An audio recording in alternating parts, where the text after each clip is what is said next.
Congressman Paul, let me expand this conversation. Do you agree with Governor Perry that Social Security is a Ponzi scheme? Well, I agree that Social Security is broke, and we spent all the money, and it's on its last legs unless we do something. One bill that I had in Congress that never got passed was to prevent the Congress from spending any of that money on the wars and all the nonsense that we do around the world. Now, the other thing that I would like to see done is a transition. I think it's terrible that the Social Security system is in the problems. It has the problems that it has. But if people wouldn't have spent the money, we would be okay. Now, what I would like to do is to allow all the young people to get out of Social Security and go on their own. Now, the big question is how would the funding occur? Congressman Paul, what about you? Would you repeal it? Well, we shouldn't have never started it. I voted against it, but that sure wouldn't be on my high list. I would find a lot of cuts, a lot of other places. Matter of fact, on Social Security, it is already being reformed because the cost of living increases aren't there, so the value is going down. So, no, there's places we should cut, and we spend, and I'm not sure I can get anybody to agree with me on here, on this panel, but we spend $1.5 trillion overseas in wars that we don't need to be in, and we need to cut there and then put this money back into our economy here. And that is the only way to achieve it. Then it still wouldn't be enough in order to get some people out. What we need to do is cut the Department of Education, the Department of Energy, and all these departments and get rid of them. Then we can do it. My question has to do with executive orders. Under what circumstances should a president sign an executive order, and how frequently should such an order be signed? Congressman Paul. The executive orders have been grossly abused by all administrations for a lot of years. But you can't. But some executive orders are legal. When the president executes proper function of the presidency, like moving troops and other things, yes, it's done with an executive order. But the executive order should never be used to legislate. That is what is so bad. So the executive order should be taken under control, and I made a promise, if as president, I would never use the executive order to legislate. Governor Perry, I want to you're a physician, Ron Paul, so you're a doctor. You know something about this subject. Let me ask you this hypothetical question. A healthy 30-year-old young man has a good job, makes a good living, but decides, you know what, I'm not going to spend $200 or $300 a month for health insurance because I'm healthy, I don't need it. But, you know, something terrible happens, all of a sudden he needs it. Who's going to pay for if he goes into a coma, for example? Who pays for that? In a society that you accept welfareism and socialism, he expects the government to take care of him. What do you want? But what he should do is whatever he wants to do and assume responsibility for himself.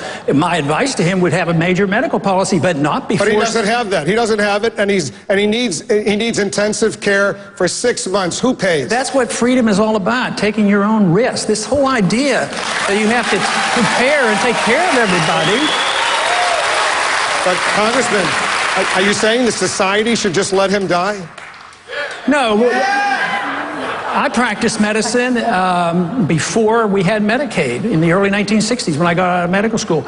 I practiced at Santa Rosa Hospital in San Antonio, and the churches took care of them. We never turned anybody away from the hospital, and we've given up on this whole concept that we might take care of ourselves, assume responsibility for ourselves, our neighbors, our friends, our churches would do it. This whole idea, that's the reason the cost is so high. The cost is so high because it dump it on the government, becomes a bureaucracy, it becomes special interest, it kowtows to the insurance companies and the drug companies. Then on top of that, you have the inflation.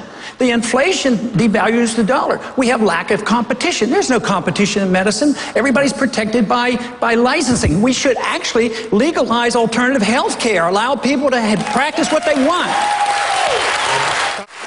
First thing I would like to do is make sure that you understand there's a difference between military spending and defense spending.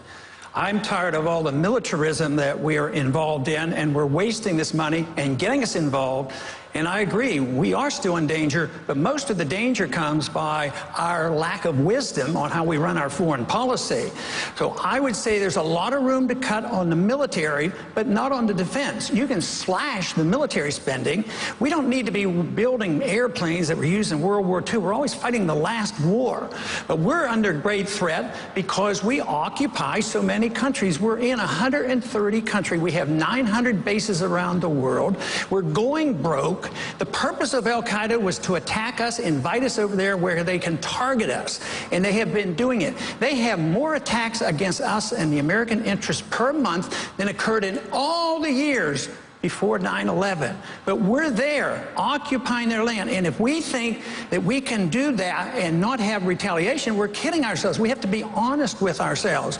What would we do if another country, say China, did to us what we do to all those countries over there? So I would say a policy, a foreign policy that takes care of our national defense, that we're willing to get along with people and trade with people as the founders advised. There's no authority in the Constitution to be the policeman of the world and no nation building. Just remember, George Bush won the presidency on that platform in the year 2000, and I still think it's a good platform. On your website on 9/11, you had a blog post that basically blamed the United States for 9/11 on your website yesterday. You said that it was our actions that brought about the actions of 9/11. Now, Congressman Paul, that is irresponsible. A president of the United States running for, someone who's running for the president of the United States in the Republican Party should not be parroting what Osama bin Laden said on 9/11. We should have, we are not being attacked, and we were not attacked because of our actions. We were attacked, as Newt talked about, because we have a civilization that is antithetical to the civilization of the jihadists. And they want to kill us because of who we are and what we stand for. And we stand for American exceptionalism. We stand for freedom and opportunity for everybody around the world. And I am not ashamed to do that. 30 seconds, Mr. Paul. As long as this country follows that idea, we're going to be under a lot of danger. This whole idea that the whole Muslim world is responsible for this and they're attacking us because we're free and prosperous, that is just not true. Osama bin Laden and Al-Qaeda have been explicit. They have been explicit, and they wrote and said that we attacked America because you had bases on our Holy Land in Saudi Arabia. You do not give Palestinians a fair treatment, and you have been bombing. I didn't say that. I'm trying to get you to understand what the motive was behind the bombing. At the same time, we had been bombing and killing hundreds of thousands of Iraqis for 10 years. Would you be annoyed? If you're not annoyed, then there's some problem. Congressman Paul, you're from Texas. Does your governor deserve all that credit? Not quite. I'm a taxpayer there. My taxes have gone up. Our taxes have doubled since he's been in office. Our spending has gone up double. Our debt has gone up nearly triple. So no, and 170,000 of the jobs were government jobs. So I would put a little damper on this, but I don't want to offend the governor because he might raise my taxes or something. But I would like to mention something that was said earlier about a tax cut. And how do you pay for a tax cut? I think that's the wrong principle, because when you give people their money back, it's their money. You don't have to pay for it. That means the government owns all of our money if you look that way. All right. So we have to cut the spending, and a good way to start, there's a little embassy we built over in Baghdad. It cost us $1 billion. It's bigger than the Vatican. That's what's bankrupting this country, and that's the easy place to cut. That's where we should be cutting.